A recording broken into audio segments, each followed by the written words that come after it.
이 18표는 앞에 표제가 좀 길게 붙어 있습니다.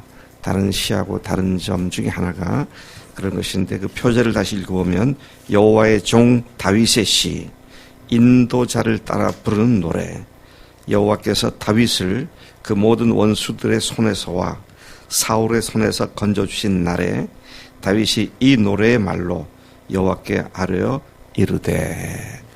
자, 이 말씀으로 우리는 이 말씀의 배경이 무엇인지를 충분히 이해할 수가 있을 것입니다.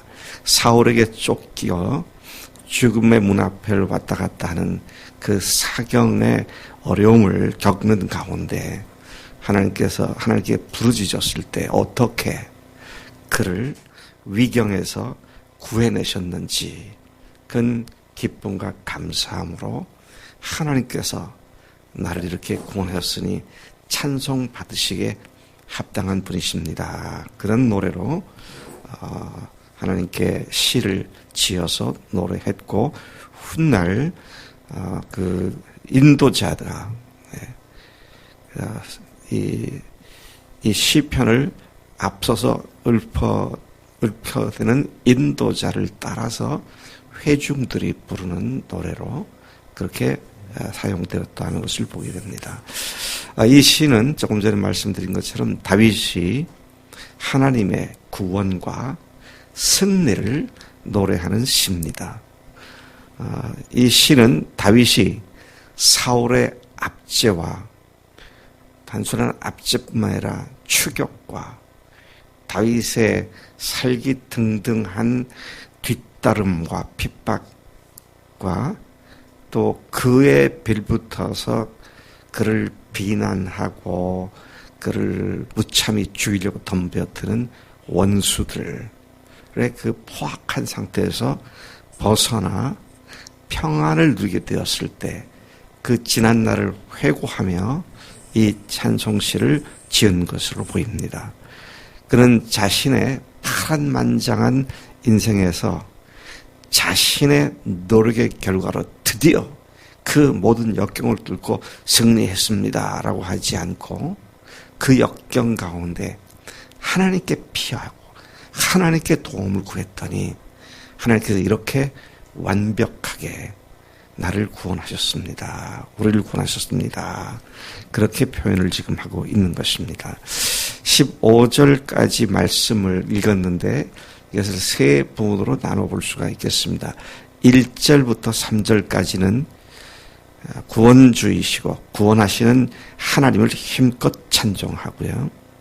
또 4절부터 6절까지는 큰 환난 중에서 한 기도가 하나님께 상달되었음을 노래하고 있습니다.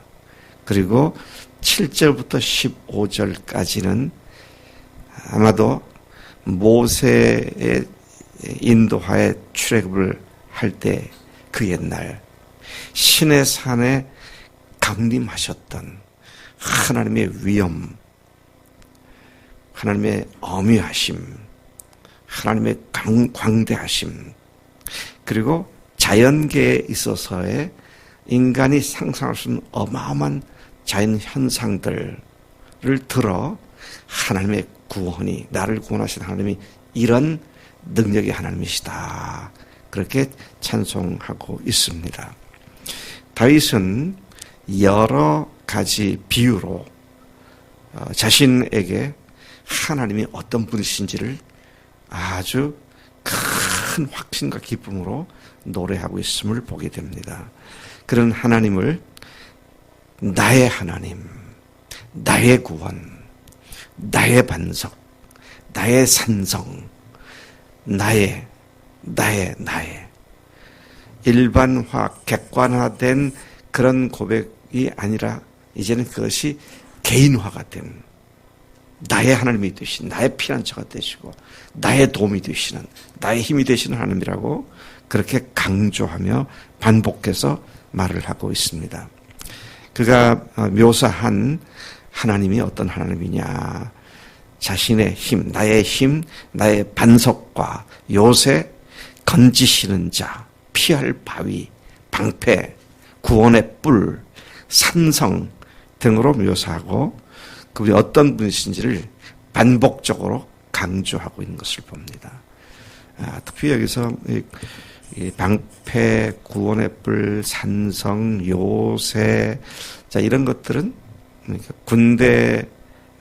군인들을 위해서 필요로 하는 그런 지형 지물들이고 자신을 보호해 준 것들인데, 하나님이 나의 그런 하나님이십니다.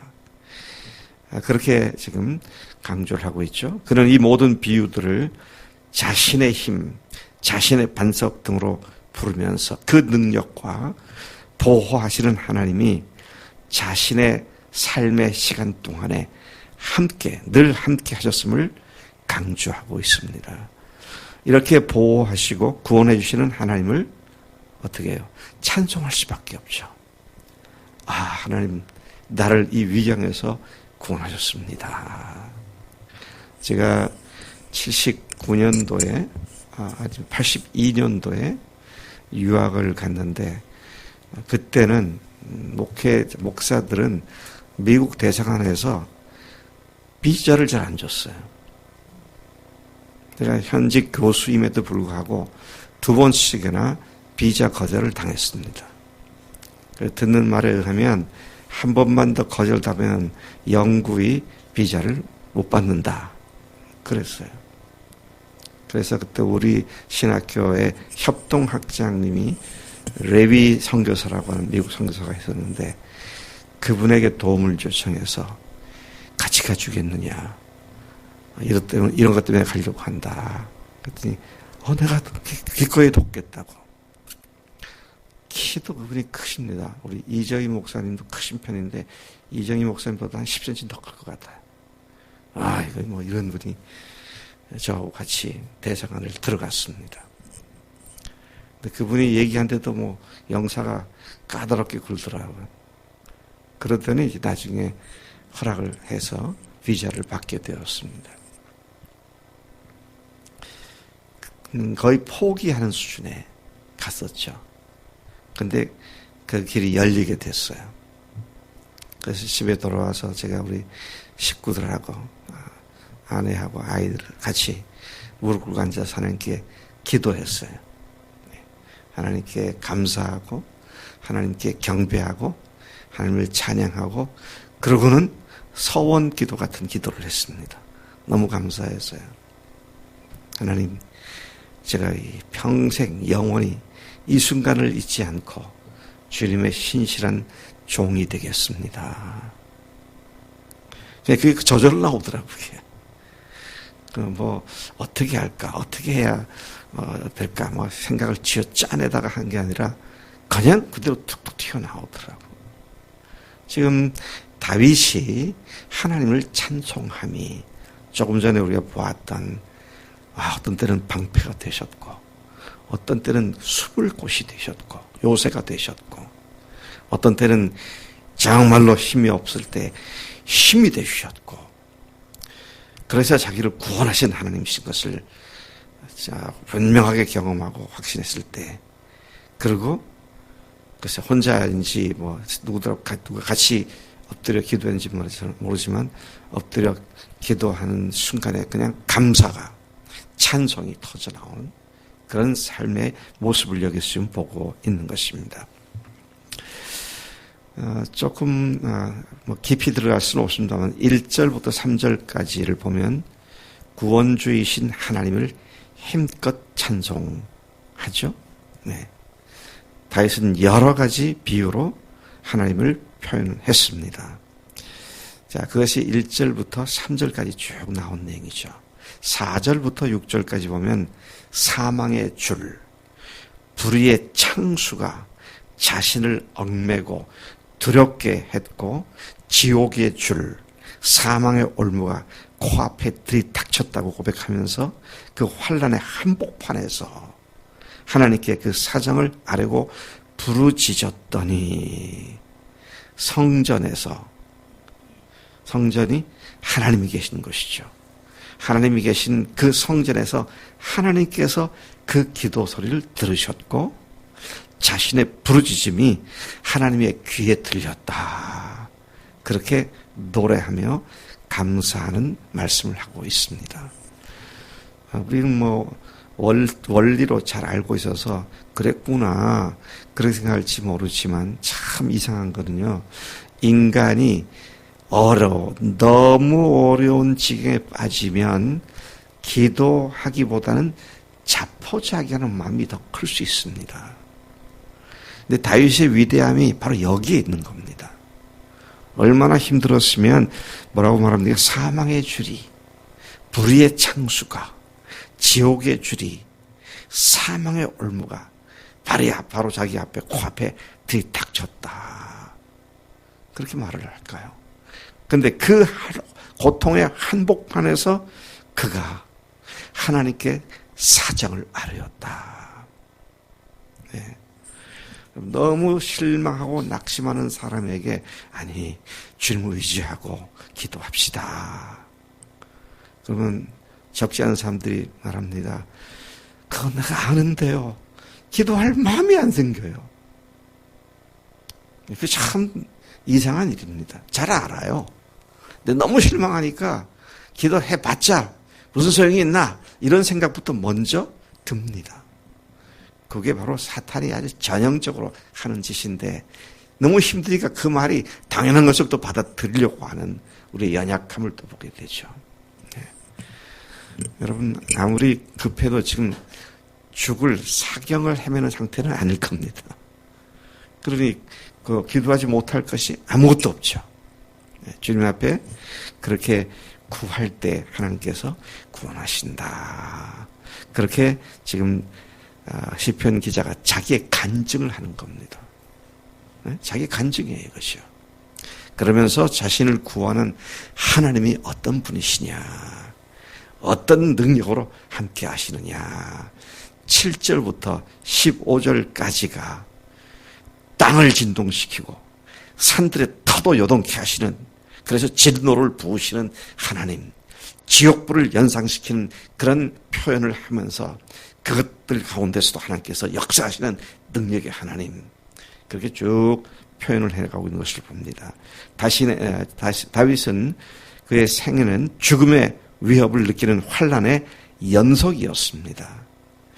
다윗은 그러한 고통의 때에 하나님께 부르짖었는데 그럴 때 하나님은 그 기도에 응답하여 놀라운 능력으로 역사해 주셨다고 간증하고 있습니다. 네. 그가 하나님이 어떤 분으로 묘사했는지를 제가 한번 다시 읽어보겠습니다. 7절에 보면 그는 하나님이 구원의 능력을 땅이 진동하고 하나님의 코하에서 연기가 피어오르며 하늘에서 내성을 발하셨다는 말로써 하나님의 능력을 묘사하고 그리고 그렇게 하여 하나님의 구원을 받았다고 노래합니다. 보호와 구원의 하나님이 자신의 하나님이었다고 묘사한 것에 대조적으로 다윗은 하나님께서 바로 자신을 구원해 주셨다는 의미로 나의 소유격이었던 그 말이 나를 목적격으로 대격으로 나를 나의 대조적으로 나를 그렇게 하나님을 반복적으로 부르고 있음을 봅니다. 8절에 보니까 연기가 오르는 코에서 불이 나와 살라버리며 그 불에 숯이 피었도다. 그가 또 하늘을 들이우고 강림하시니 그의 발 아래는 어두캄캄하도다.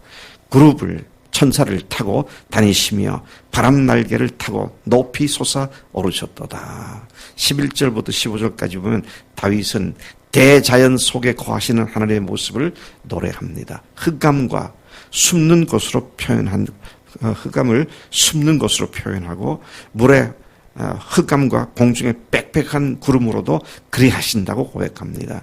12절에 그 앞에 광처로 말미암아 빽빽한 구름이 지나며 우박과 숯불이 내리도다. 여호와께서 하늘에서 우레소리를 내시고 지존하신 이가 음성을 내시며 우박과 숯불을 내리시도다. 그의 화살을 날려 그들을 흩으시며 많은 번개로 그들을 깨뜨리셨도다. 이럴 때에 여호와의 꾸지람과 콧김으로 말미암아 물밑이 드러나고 세상의 터가 나타났도다. 여러분, 하나님의 위대하신 능력의 힘이 오늘 누구에게 함께 한다고요? 나에게 함께 하시고 누구를 구원하신다고요? 나를 구원하시는 주님이십니다. 그런데 이런 어마어마한 대자연 현상과는 비교 안 되는 어마어마한 하나님의 사랑을 우리에게 주셨죠. 그게 뭡니까? 우리를 위해 죽으시고 우리를 위해서 다시 의롭다 하시고 부활하신 주님께서 지금 나와 함께 하시는 하나님이십니다.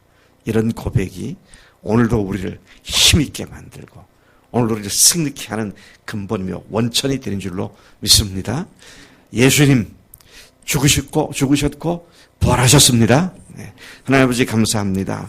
하나님께서 다윗이 그 위경 속에서 하나님께 부르짖었더니 하나님께서 그에게 응답하셨고 그를 구원하셨기에 나의 하나님, 나의 힘, 나의 산성, 나의 방패라고 고백한 그가 하나님이 나를 구원하셨고 하나님이 나를 높이셨다고 찬양하는 그런 모습을 보며 그것과 비교도 안 되는 대조해올 필요도 없는 어마어마한 사건, 우리를 위해 죽으시고 부활하신 그 예수님의 놀라운 은혜로 우리와 함께 하시니 감사합니다.